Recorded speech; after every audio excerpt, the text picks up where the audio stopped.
petani. Kami dari Universitas Papua, Prodi Teknik Informatika, ingin mewawancarai petani yang ada di SP8, tepatnya di Kampung Wariori. Pertama-tama izinkan kami untuk memperkenalkan diri. Saya ketua dari kelompok 1. Nama saya adalah Khairil Yansa dengan NIM 2023-65074. saya Muhammad Ilham Mudiaryadi dengan NIM 2023-65081. Perkenalkan, nama saya Elis Nurwasi dengan NIM 2023-65063. Dan saya Angelita Indri Sapitri Samsyah Marjan dengan NIM 2023-65060. Halo, perkenalkan nama saya Hari Purnamadi Saputra, NIM 2023-65088. Dan saya Mustamar Rumuri, NIM 2023-65076. Perkenalkan, saya Ida Hidayati dengan NIM 2023-65059.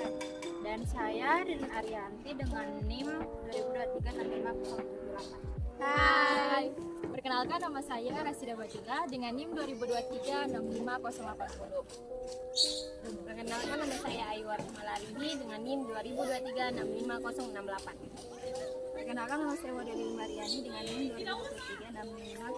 2023-65090. Pemirsa, saya sekarang berada di sawah petani yang berada di SP8. Bisa dilihat sawahnya. Saya tidak tahu ini sudah dalam musim apa, cuman nanti langsung kita saja mewawancarai petani yang ada di sana. Ya, mari kita langsung saja bersama dengan Pak Agus. Ya, ini boleh diperkenalkan diri, Pak? Iya. Nama saya Bapak Agus Rianto, petani Kampung Wariori, desa SP-nya SP8. Dan Bapak Agus ini yaitu dari kelompok tani Mekarsari. Ya. Ya, jadi itu perkenalan diri dari Bapak Agus. Izin Pak, saya dengan teman-teman saya ingin mempertanyakan hal-hal tentang yang terkait dengan sawah Bapak ini. Bagaimana cara memasarkan hasil panen Bapak, apa saja pupuk yang Bapak pakai, terus biaya produksi Bapak itu berapa, terus ya pokoknya nanti kita lihat saya pertanyaan-pertanyaan yang akan ditanyakan Bapak ini. Oke, langsung saja. Apakah Pak Agus mengelola lahan pertanian sendiri atau ada pekerjaan lain? Dikelola sendiri. Jenis padi apa yang Bapak tanam? Kalau kemarin Bapak bunga. gitu ya. Lalu alasannya kenapa memilih? Alasannya kita cari bibit yang unggul, terus yang hasilnya bisa diharapkan maksimal.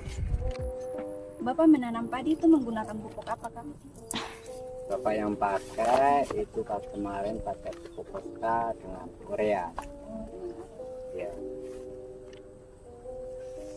Baik Pak, dan bagaimana caranya Bapak untuk melihat kondisi kayak suhu, kelembapan, ataupun kualitas lahan yang Bapak punya? Kalau Bapak ya itu kalau lihat kelembapan atau suhu, terus terang kami kan petani alami, jadi tidak pakai modern, nggak punya alatnya seperti itu. Ya hanya kita kalau Bapak teliti hanya lihat kadar air mungkin terlalu tinggi atau terlalu rendah, atau yang harusnya diairin dan ada arti kering seperti itu. Jadi tidak pakai alat yang modern. Ya. Berarti keseharian ini menggunakan teknologi modern atau tradisional? Tradisional yang Bapak alami. Menurut Bapak, apa dampak negatif dari penggunaan pupuk dan pestisida secara berlebihan terhadap ekosistem pertanian? Dampaknya itu kalau kelebihan pupuk kimia itu hasilnya di pertumbuhan juga kurang baik dan pembuahannya juga kurang baik. Yang pertama, di pertumbuhan itu bisa subur, tapi nanti di dalam proses pembuahan bisa jadi isinya itu kosong atau kesuburan gitu. Jadi yang isi itu malah air, bukan biji yang dikeluarkan. Makanya terus dampak yang keduanya kalau berkelebihan dengan pupuk kimia itu dampaknya di tanah juga kurang bagus. Yang bisa diefeknya itu tanahnya jadi macam keras atau tandus jadinya. Makanya harus diimbangi dengan pupuk organik atau dengan pupuk kandang. Ya. Baik, jadi apakah Bapak ada menerapkan praktik pertanian berkelanjutan? Jika ada, apa yang Bapak terapkan untuk menjaga keseimbangan ekosistem pertanian? Bapak memang selama ini nggak ada untuk kelanjutan. Artinya kalau memang pemerintah mengadakan, Bapak selalu ikutin. Tapi kalau nggak ada pemerintah mengadakan untuk artinya mungkin macam pembelajaran di pertanian atau sosialisasi dari pertanian, itu Bapak nggak alamin. Yang secara Bapak alamin hanya apa untuk praktek sendiri, terus dengan solusinya ya apa Bapak yang kita alami selama ini. Apakah tantangan atau kendala yang Bapak hadapi dalam menggunakan teknologi pertanian? Kendalanya kalau teknologi dari pertanian ini kan Bapak alami kan pakai teknologi manual, bukan modern. Jadi kendalanya ya dari tenaga saja. Kadang-kadang kita memerlukan tenaga dari modern atau dari teman-teman. Kadang-kadang ada yang bisa, ada yang enggak. Terus kendala yang kedua yaitu dengan cuaca, mungkin cuacanya banyak hujan, makanya itu juga berpengaruh dengan lahan yang kita alamin gitu. Jadi kalau banyak hujan, lahan juga kurang bagus, makanya itu lahan kan harus ada pengeringan dan ada pengairan. Mungkin itu yang Bapak alami. Apa harapan Pak Agus terhadap perkembangan teknologi pertanian untuk masa depan?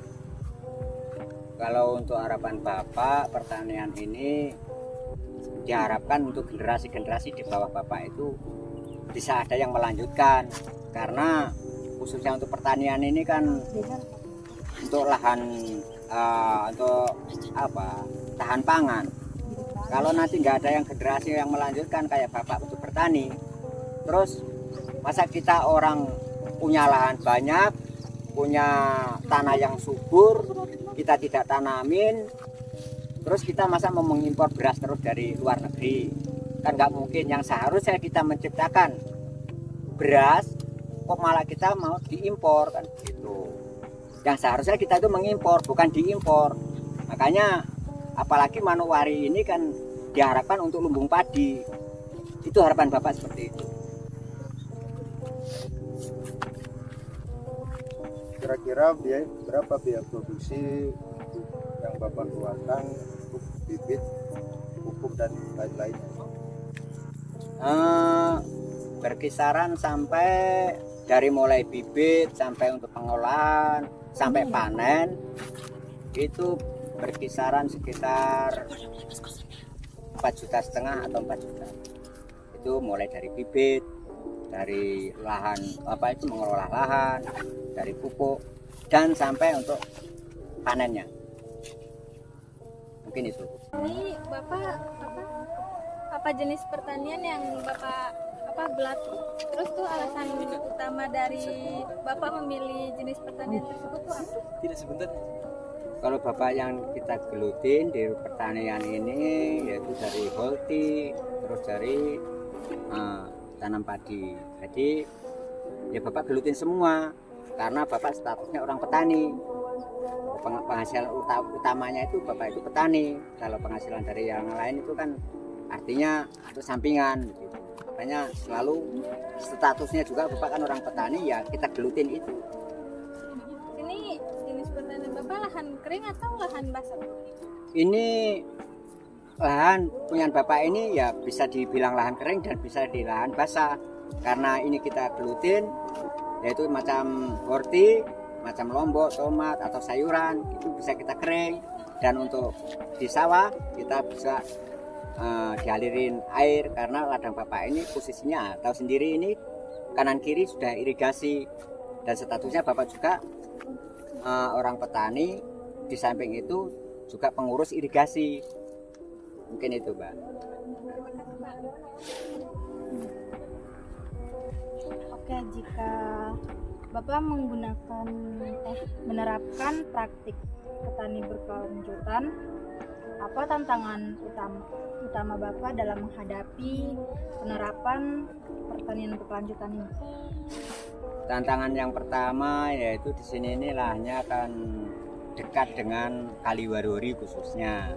Tantangannya itu hanya musim banjir, Mbak, musim banjir. Dan keduanya yaitu masalah pupuk. Pupuk ini juga macam kadang ada kadang tidak gitu. Memang namanya petani harus pinter-pinter mengelola lahan atau menghemat pupuk. Bagaimana Bapak Agus memasarkan hasil panen Bapak? Kalau Bapak memasarkan hasil panen, yang pertama yaitu kalau dari Horti itu banyak pedagang-pedagang yang datang langsung ke petani-petani. Kalau macam beras, sekarang itu sudah pemerintah memudahkan, yaitu sudah ada penampung yang disebut itu dari BUMDes, Pemda.